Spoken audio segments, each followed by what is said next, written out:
Welcome to another episode of Coconut Oil, Stardust, and Dope Vibes. I am your resident fairy godmother, Tamara Angela. So, today, I wanted to talk about having the understanding of what it's like to move on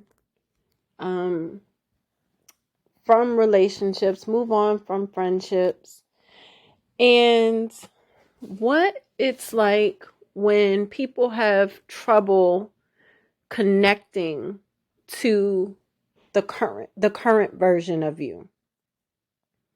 This happens a lot. You have maybe, I don't know, childhood friends.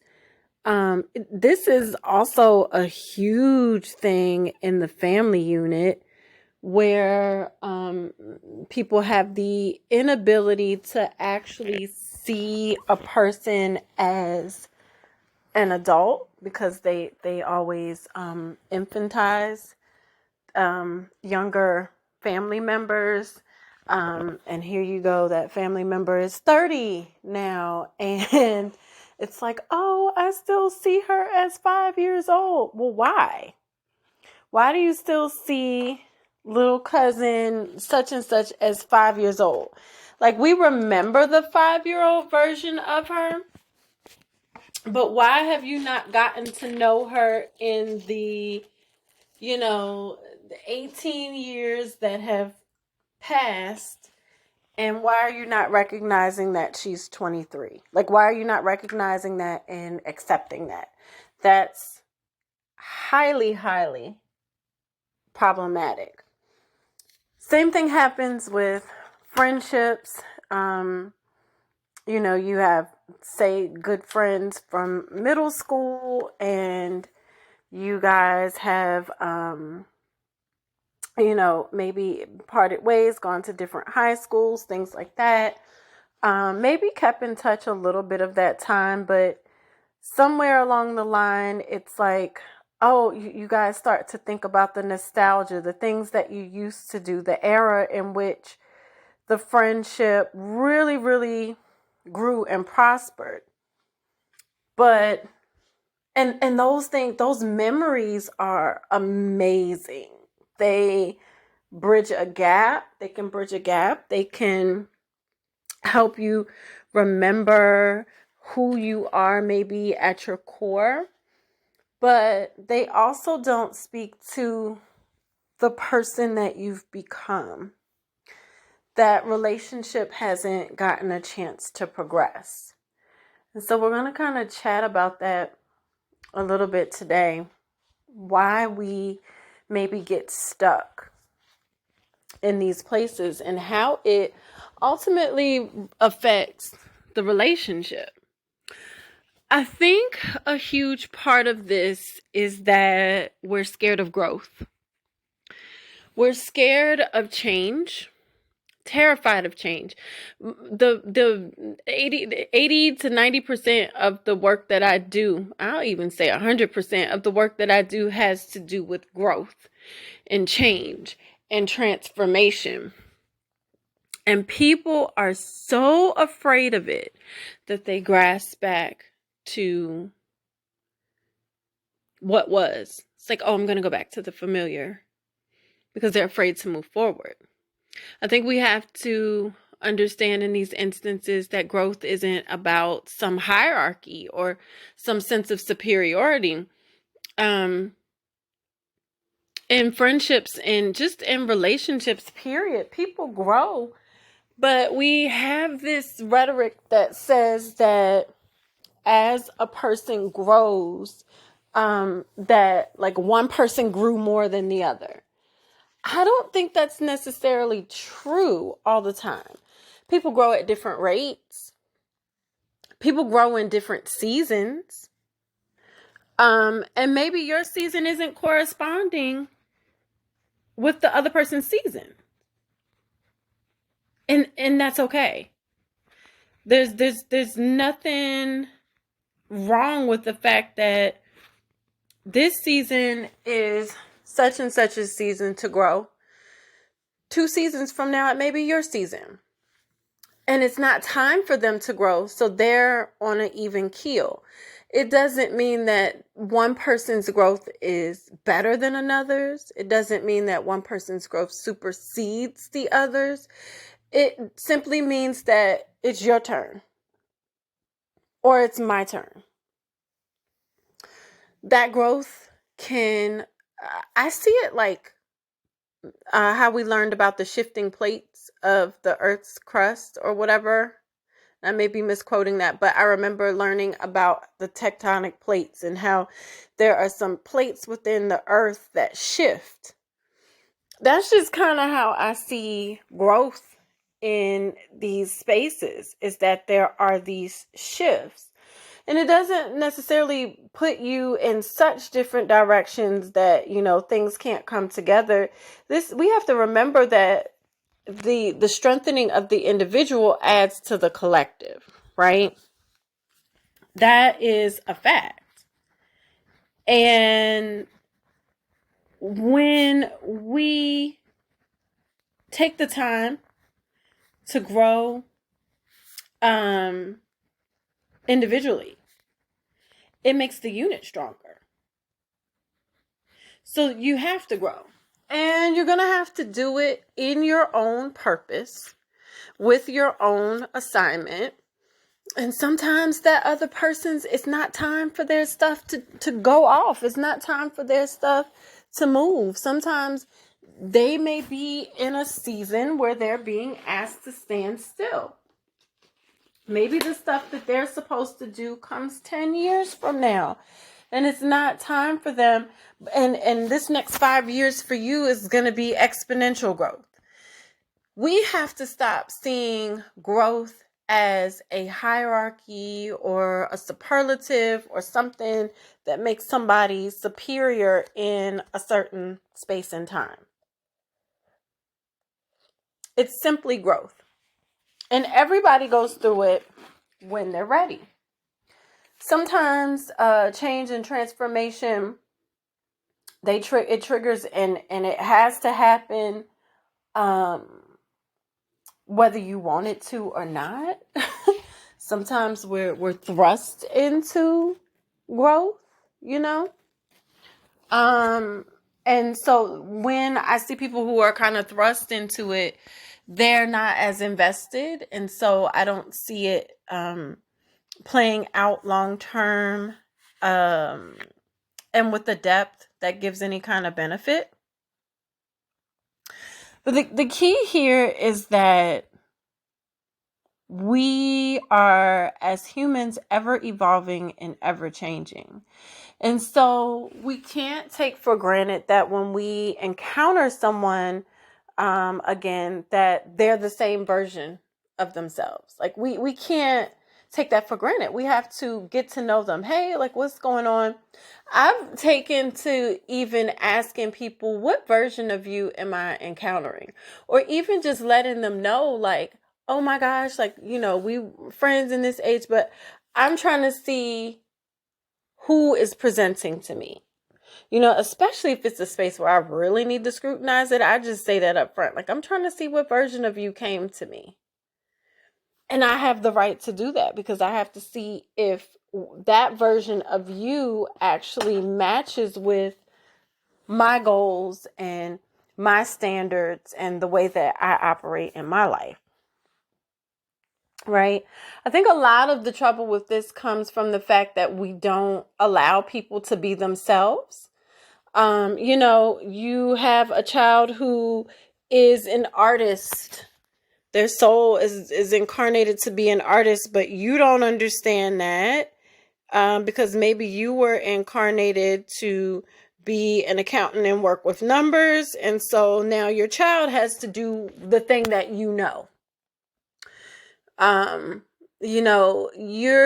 have a child that maybe wants to go to culinary school because they're really great. They figured out cooking is something that is soothing for them, and they like to entertain, they like to serve, and because you never learned that is a viable skill, that is a viable career, because you never learned that, you tell them that doesn't work. You have to go over here and be a nurse because that's what I know.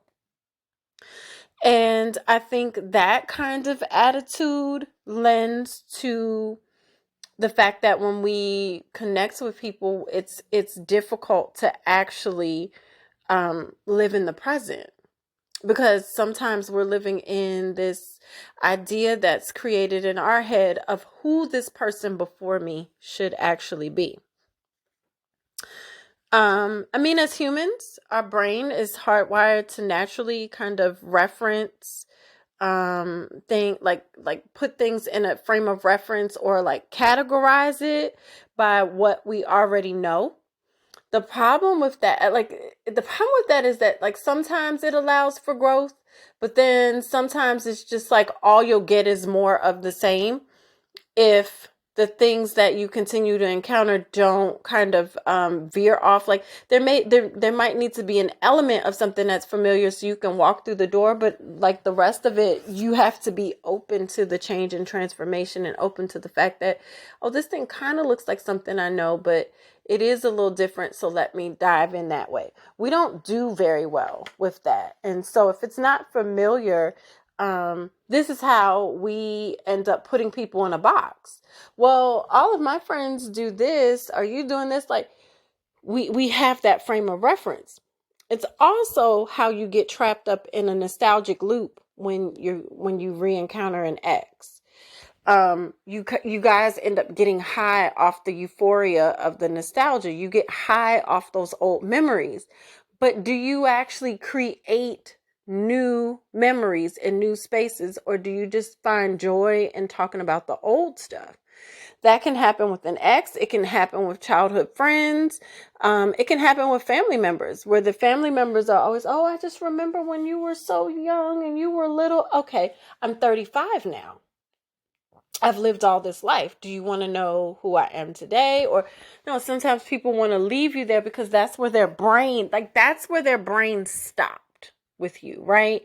Some of it is like their brain stopped there because that has to do with their own capacity to see certain things, and to grasp certain things. Sometimes, we all have the ability to see each other's light.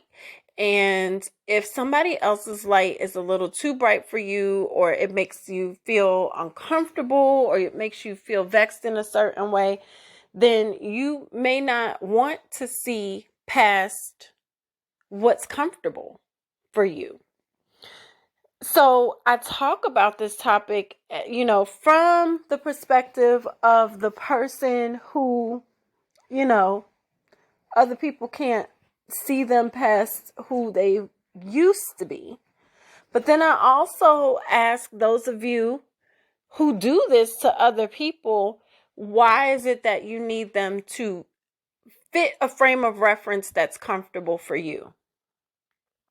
Why is it that needs to happen? Why is it that you're uncomfortable allowing them to grow and to flourish? Why is it that we can't say, oh, you know what? Time has passed. Things have grown. We've both grown. Let's see if these versions of us that are here today are even compatible. Let's see if these versions of us today make sense. Because it could be that the versions of you that met up before made total sense, and now they just don't. And that's not a negative thing. Sometimes we have to have the wherewithal to be like, yo, I feel like your energy is super dope, and I see the movement that you've created, or I see, the progression that has happened. I can't even fit that into my head how much you've grown. Like, to even just say that and say, this is me that has the limitation, and I'm not going to put that limitation on you because I don't have capacity. Doesn't mean anything. It doesn't mean that you can't connect in certain ways, in certain spaces. It just means that over here in these other spaces, you guys are maybe not, compatible right there. it's difficult because I think somewhere along the line we end up not showing up fully, or we end up kind of hiding behind those memories or those perceptions of you, and that can really stunt somebody's growth. That can mean people, their growth is stunted or their light is dimmed in some sort of way. And I think in most of these situations that's not what is intended. It's just like a side effect. It's just what ends up happening.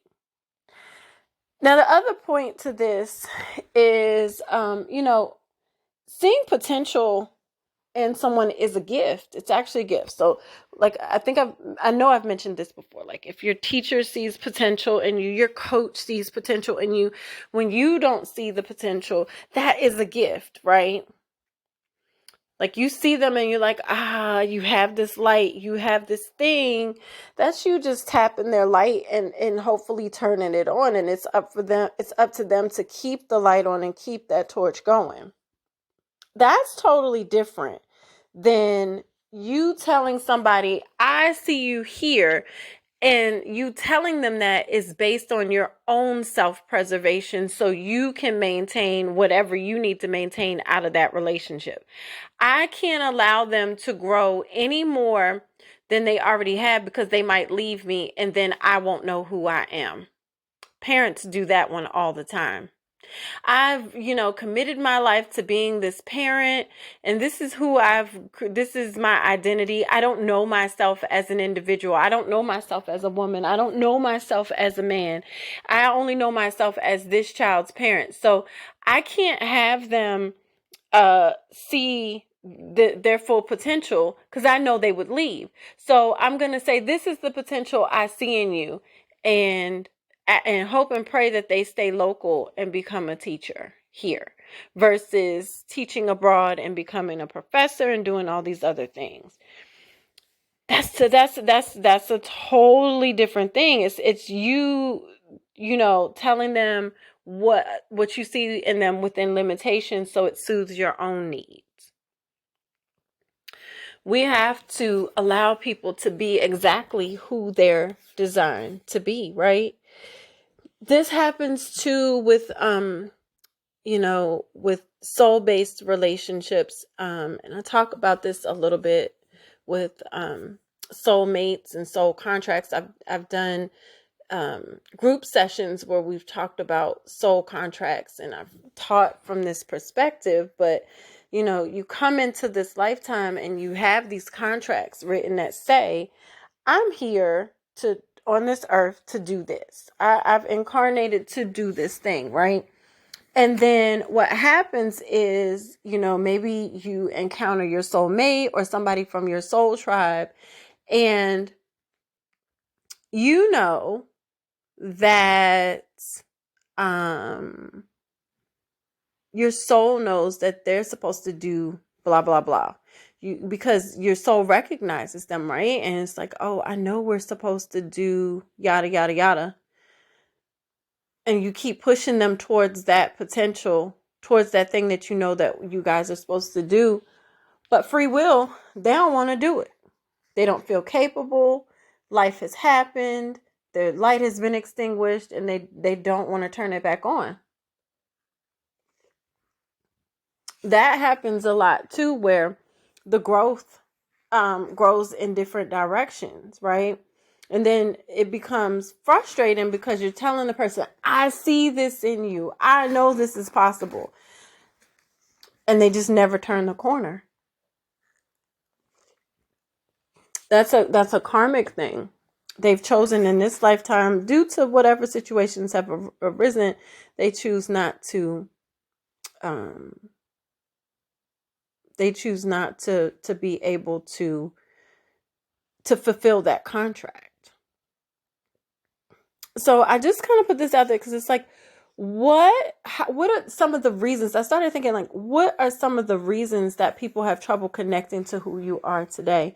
I think a lot of the conversation that we have too just doesn't have depth. And so people don't have the emotional intelligence to just be like, I still have love for you. I still feel this connection between us, but we haven't bridged the gap to come together in the current versions of us, so it feels more comfortable when we stay back here in what we know. And then you do what ultimately happens is people do the most to try to keep that relationship in a space where they can recognize it. That's where people get stifled. Things are stunted. Growth is stunted. So we have to look at that. We have to look at ways that we can kind of talk to other people and say, hey, I really want to progress here. Where is this going? Does this meet what I need? And then also, what happens when you are the person that is stunting the other people? What happens there? I think this is the catalyst to the beginning of a really great conversation that definitely has depth and legs and like lots of spaces that we could go with it. I definitely want to hear what you think. Tweet me, inbox me, DM me, email me about this conversation and what resonates with you. Thanks for joining me on Coconut Oil, Stardust, and Dope Vibes.